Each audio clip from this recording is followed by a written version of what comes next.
解放前夕，中国大地上遍布着难民。富有的时候，女人或许还能有点自由；一旦陷入贫困，女人就变成一件商品，一把米换一个小女孩，一袋米换一个黄花大闺女。女人成了那个穷苦年代里最不幸的存在。这名老实巴交的男人叫天赐，从小母亲早逝，父亲常年卧病在床。临终前，父亲将天赐托付给了二叔，可话还没吩咐完，地主家的张管家便带人闯了进来讨要债务。见天赐父亲快死了，便将天赐强行带走来抵债。从那以后，天赐成了地主家的佣人，在地主的皮鞭下长大成人。这天，张管家带着天赐上门收租，按照张管家的吩咐，天赐将新收的粮食全都倒进地主家的筐子里。可怜的夏兰妈突然下跪恳求天赐留一点粮食，同情心泛滥的天赐动了恻隐之心，暗地留下一些口粮，让母女俩偷偷带走。可还没跑多远，就被张管家发现，恶狠狠地将天赐推倒，盆子里的粮食散落到了水中。这下子粮食没了，天赐还遭到地主的毒打。二叔不忍心看天赐在地主家受苦，人命关天，一咬牙就将所有的积蓄拿出，把天赐从地主手里赎了回来。天赐被打得只剩最后一口气，所幸有二叔照顾，他才挺了过来。对他来说也算是因祸得福了。其实二叔也有自己的私心。二叔的儿子天成从小体弱多病，无法干活，身强体壮的天赐变成了家中唯一的顶梁柱。多年过去，天赐也到了该成家的年龄。二叔琢磨着要给天赐找个媳妇，看到丈夫给天赐花这么多钱，又是赎人又是讨老婆的，二婶有些不满。不过家里是二叔做主，所以二婶的不满被二叔给怼了回去。在二叔的安排下，天赐前去相亲，没想到对象正是天赐之前帮助过的夏兰。看到天赐后，夏兰心里的石头算是落了地，她对天赐大倒苦水。本来他们已经摆脱了地主的控制，可没曾想乡长觊觎她的美貌，要讨她做小老婆，母亲只能连夜将她嫁出去。两人郎有情妾有意，互相看对上了眼。突然外面砸门声响起，乡长带人来捉奸了。情急之下，夏兰只能顶住门口，掩护天赐跳窗逃走。两个有缘人就这样被活生生的拆散了。被抓回去的夏兰死活不愿意嫁给乡长，气恼的乡长夫人为了保住自己的地位，直接让手下把夏兰给卖了，一了百了。闷闷不乐的天赐垂头丧气的跑回了家。经过这次事件，天赐也断了结婚的念头。可二叔心里不这么想，哥哥将天赐托付给自己，自己不能眼睁睁的看着他家绝后。而这几年发生灾荒，到处都是难民，买个逃难的女人当老婆，既省钱又省事。二叔提议天赐去街上买个回来。经过一番劝导，天赐最终被说服。为了支持天赐，兄嫂拿出自己的血汗钱交给天赐。天赐眼中满含泪光，他虽然失去了父母，可身边还有关心他的家人。第二天一早，天赐跟着大哥来到了集市上，看到街上的一幕幕，不免让人震惊。一把米，一个女孩，一袋米，一个黄花大闺女，这简直是无数单身狗的福音啊！看到这一幕的天赐惊讶无比。就在两人满大街物色对象的时候，一群士兵突然闯了进来，抓捕犯人，二话不说就开枪扫射，人群四散奔逃。天赐也在人群中和大哥走散。浑浑噩噩的天赐走进了一家人饭馆，老板一眼就看出天赐是来讨老婆的，便问道：一分钱一分货呀，你能出多少钱呢？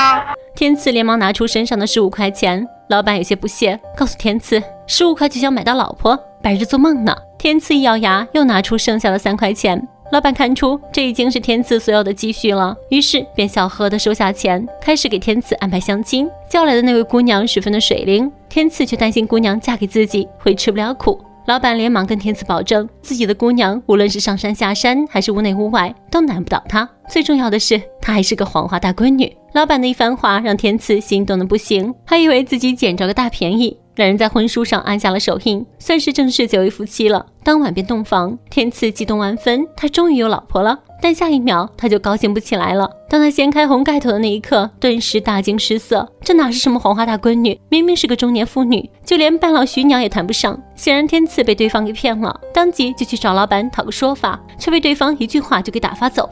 18块钱要黄花闺女，没那么便宜的事儿。而身后的妇女却一把鼻涕一把泪的求着天赐将她收下。天赐不能接受这样的女人，死活不同意。妇女也是个苦命的女人，她的丈夫被抓了壮丁，孤儿寡母的她带着5岁的儿子逃到了此地，实在是没有办法，才出此下策。看到哭成一片的母子俩，善良的天赐又泛起了同情心。她是在地主家长大的，深知其中的艰难。最后天赐将寡妇和儿子接回了家里。二叔对这个媳妇很满意，也不在意寡妇带个拖油瓶。毕竟孩子长大了，也是一个能干活的男人，自己这波不亏。二叔笑得合不拢嘴，反倒是二婶有些看不上，像打量着牲口一样，摸摸寡妇的手，又捏捏她的腿。既是寡妇，还带个拖油瓶，家里又添了2张吃饭的嘴。为了能留下来，寡妇干活很勤劳，上树打果，挑水入缸，什么脏活累活样样精通，一点不输给男人。天赐在和寡妇的相处中，也逐渐体会到对方的贴心和关爱。渐渐的，他放下了对寡妇的偏见。所谓日久生情，两人也建立了深厚的感情。两人的辛勤劳动也为二叔家积攒了不少收入。就在这时，二叔的儿子天成病入膏肓，没日没夜的咳嗽。二叔和二婶都觉得这样下去不是办法，倒不如给儿子娶个媳妇，冲喜。于是二叔花钱给儿子买来了一个媳妇。天赐带着儿子去凑热闹，没想到的是，新娘子竟然是夏兰。曾经2个相爱的人，如今却以这种方式见面，让人不胜唏嘘。可不幸的人总是遇上不幸的事。新婚之夜，天成突然发病，撒手人寰。一夜之间，喜事变成丧事，夏兰直接变成了寡妇，哭成了泪人。命运一次次的给她希望，却又无情的击碎。没过多久，全国人民被解放。随着共产党的到来，被压迫的人们终于迎来了好日子。原本被地主霸占的农田也全都还给了人们，天赐一家人也分到了土地和房子，人们欢聚一堂，载歌载舞。而天赐家也迎来一件大喜事，寡妇顺利的给天赐生下了一个大胖小子。看着襁褓中的婴儿，天赐欢喜不已。儿子在这个普天同庆的日子里出生，天赐索性给儿子取名为双喜。数年的时间一晃而过，双喜也从婴儿长成了孩童。可是生活的道路上又出现了波折，寡妇突然收到了前夫寄来的信件。原来前夫当初并没有死，被共产党给救了。直到解放后，他才打听到了母子俩的消息。现在的他重病在床，急需寡妇回去救助。这一消息如同晴天霹雳，把天赐和寡妇打入痛苦的深渊。寡妇泣不成声，她的内心无比纠结，到底是要抛弃天赐去找前夫，还是留在现任身边相夫教子？天赐更不能接受这样的打击，他表示就算是拿钱给对方娶一个媳妇，也不愿意放弃现在的寡妇。晚上，天赐躺在床上一夜未睡，他想着前夫现在重病在身，如果没人照顾，很可能会撒手人寰。经过痛苦的思想斗争，天赐决定成全前夫一家。他给寡妇办理了户口迁移，又将他名下的土地给卖掉，把钱偷偷塞进了行李。对于天赐的恩情，寡妇无以为报。离别的那天，两人充满了不舍。天赐抱着儿子，亲眼看着母子俩离开。他知道此生都很难再相见了。回想起两人的点点滴滴，天赐忍不住流下2行眼泪。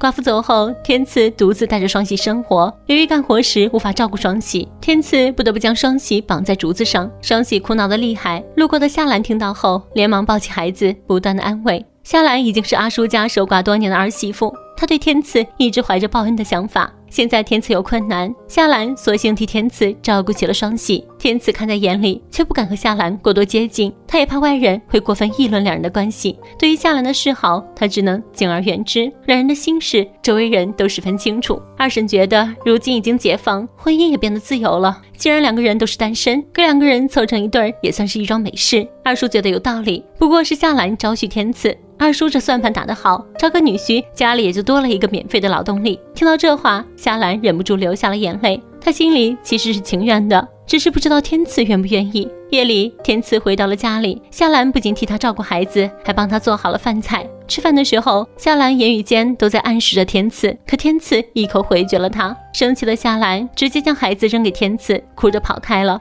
晚上，天赐一个人抱着孩子，陷入了思考。他也在犹豫，到底要不要接纳夏兰。第二天，不死心的夏兰把藏在心中10几年的话说了出来。自从那年，你为了给我母女俩留下一口活命粮，